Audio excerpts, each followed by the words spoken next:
नमस्कार दोस्तों, आप सभी का स्वागत है आप ही के अपने channel B R Uday classes 11th और 12th साइंस पे। और दोस्तों, आज के इस वीडियो के अंदर हम लोग क्लास 12th केमिस्ट्री के 10 महत्वपूर्ण लघु उत्तरीय प्रश्न उत्तर को देखेंगे। ये जो क्वेश्चन है ये बहुत ही महत्वपूर्ण क्वेश्चन है, क्योंकि बार बार इन सभी क्वेश्चन को रिपीट किया जाता है। और साथ ही मैं गारंटी के साथ यह कह सकता हूँ कि 2-3 ऐसे प्रश्न होंगे जो सीधे आपको बोर्ड एग्जाम 2024 में देखने को मिल जाएंगे। तो वीडियो को आप लोग शुरू से लेकर के एंड तक देखते रहिएगा। जो भी क्वेश्चन आपको बताया जा रहा है उसको अपने नोटबुक में नोट कीजिएगा और याद करने की कोशिश कीजिएगा।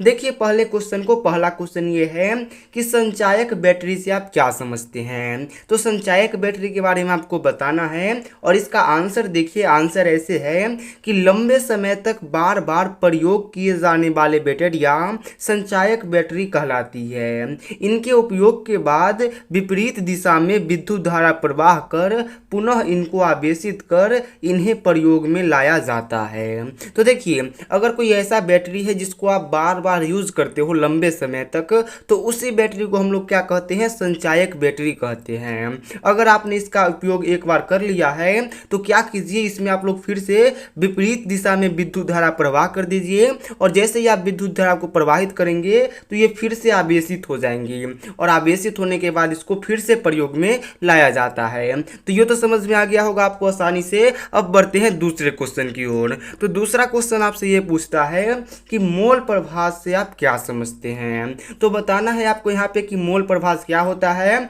और इसी मोल प्रभाव को मोल अंश भी कहते हैं। तो आप लोग कंफ्यूज नहीं होइएगा। तो चलिए इसका उत्तर देखिए। इसका उत्तर ऐसे है कि किसी बिलियन में उपस्थित विलय की मोलों की संख्या को मोल प्रभाव कहते हैं। तो देखिए, कोई एक बिलियन है, बिलियन आप लोग जो जानते हो चैप्टर 2 में आप लोग पढ़े हो, तो आप लोग ये भी जानते हो कि जो बिलियन होता है उसमें कुछ ना कुछ विलय होता है।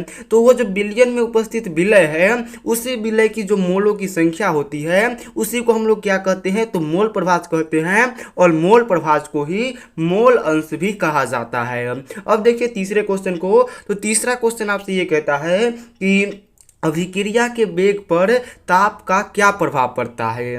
तो अभिक्रिया के वेग पर ताप का क्या प्रभाव पड़ता है, तो आंसर ये दिया गया है कि अभिक्रिया का दर यानी कि अभिक्रिया का वेग ताप पर निर्भर करता है। अभिक्रिया के ताप को बढ़ाने से अभिकारक अणुओं के बीच टकरों की संख्या बढ़ जाती है। सामान्यतः अभिक्रिया को ताप अगर बढ़ा दिया जाए 10 डिग्री तक, तो जो अभिक्रिया का वेग है ये लगभग 2 गुना हो जाता है। तो देखिए, अभिक्रिया का जो वेग है ये ताप पर सीधे निर्भर करता है। अगर आप लोग अभिक्रिया के ताप को बढ़ाओगे तो जो अभिकारक है इसके अणुओं के बीच की जो टकराव है ये टक्कर की संख्या बढ़ जाएगी, और अगर टक्कर की संख्या बढ़ जाएगा तो अभिक्रिया का जो वेग है ये तेज हो जाएगा। और अगर आप लोग 10 डिग्री तक तापमान को बढ़ाओगे तो अभिक्रिया का जो वेग है ये लगभग 2 गुना हो जाता है। तो ये भी आप लोग याद रखिएगा। अब देखिए चौथे नंबर क्वेश्चन को। चौथा नंबर क्वेश्चन आपसे ये कहता है कि पेप्टीकरण को परिभाषित करें। तो यहाँ पे आंसर ऐसे है कि किसी ताज़ा बने हुए अवक्षेप को उपयुक्त विद्युत अपघटय की सहायता से कोलाइड विलयन में परिवर्तित करने की क्रिया को पेप्टीकरण कहते हैं। तो पेप्टीकरण का एकदम 2 लाइन का आंसर है कि अगर कोई ताज़ा बना हुआ अवक्षेप है उस अवक्षेप को आप उपयुक्त विद्युत धारा से विद्युत अपघटय करते हो और करके विद्युत अपघटय से कोलाइड विलयन में तोड़ देते हो यानी कि परिवर्तित कर देते हो, तो उसे ही हम लोग क्या कहते हैं, पेप्टीकरण की क्रिया कहते हैं। अब देखिए अगले क्वेश्चन को। अगला क्वेश्चन आपसे ये कहता है कि आदर्श और अनादर्श विलयन में अंतर स्पष्ट करें। तो हमें यहाँ पे बताना है कि आदर्श विलयन क्या होता है और अनादर्श विलयन क्या होता है। तो इसका उत्तर देखिए। उत्तर कुछ ऐसे है कि आदर्श विलयन जो होता है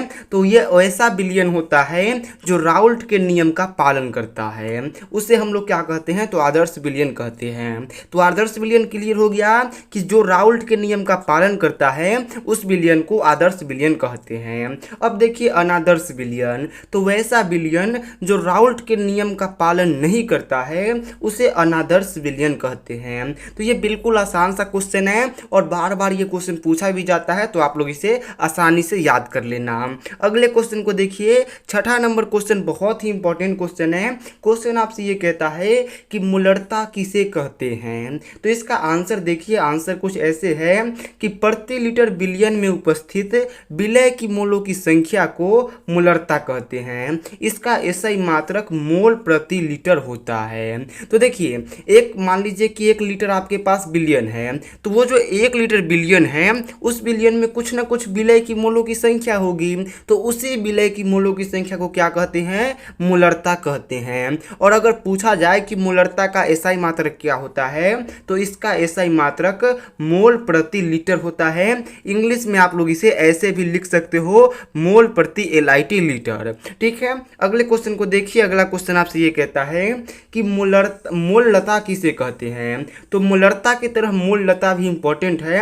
और मोललता किसे कहते हैं, तो प्रति किलोग्राम विलायक में उपस्थित विलय की मोलों की संख्या को मूललता कहते हैं। इसका एसआई मात्रक मोल प्रति किलोग्राम होता है। तो ये बिल्कुल मूलरता की तरह है, बस यहाँ पे किलोग्राम होता है और यहाँ पे विलय की जगह पे विलायक होता है। अब देखिए 8 नंबर क्वेश्चन को। 8 नंबर क्वेश्चन आपसे ये कहता है कि चांदी विद्युत का अच्छा चालक है, क्यों।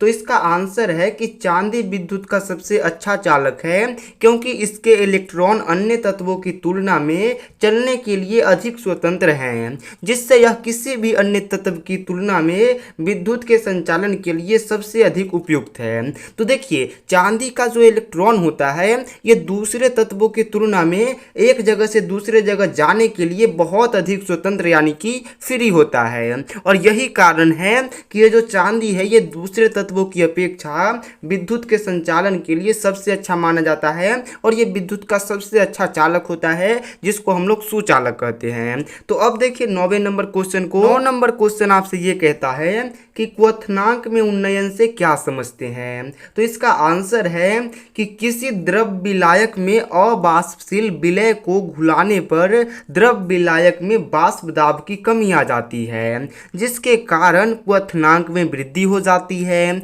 इसे ही क्वथनांक में उन्नयन कहते हैं। तो देखिए, मान लीजिए कि आपके पास कोई द्रव है जो विलायक के रूप में है, मतलब वो विलयन में अधिक मात्रा में है। अब क्या करते हो आप कि उसमें एक अवाष्पशील विलय को घुला देते हो। तो जैसे ही आप लोग उसमें घुलाते हो तो उसका जो विलायक यानी कि द्रव विलायक जो है उसका वाष्प दाब कम हो जाता है, मतलब उसके वाष्प दाब में कमी आ जाती है। और जैसे ही उसके वाष्प दाब में कमी आती है तो उसका जो क्वथनांक होता है उसमें वृद्धि हो जाती है। और जब वृद्धि हो जाती है उसके क्वथनांक में, तो इसी स्थिति को हम लोग क्वथनांक में उन्नयन कहते हैं। होप कि आप लोग समझ गए होंगे।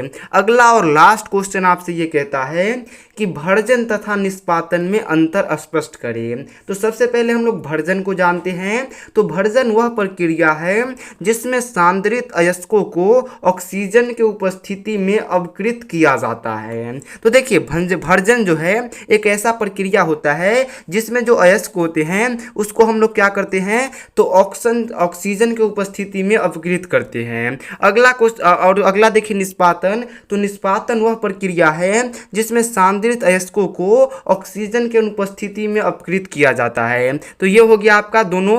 होप कि आप लोग को ये वीडियो पसंद आया होगा। पसंद आया होगा तो आप लोग लाइक शेयर सब्सक्राइब जरूर कीजिएगा। मिलते हैं आपसे नेक्स्ट वीडियो में।